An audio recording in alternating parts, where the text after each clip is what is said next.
Tuloy mo lang, gawin ang gusto mo. Walang mangyayari kung sila'y papansinin mo.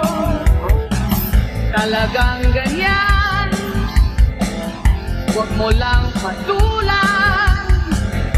Wala lang magawa kaya sila'y nagkakaganyan.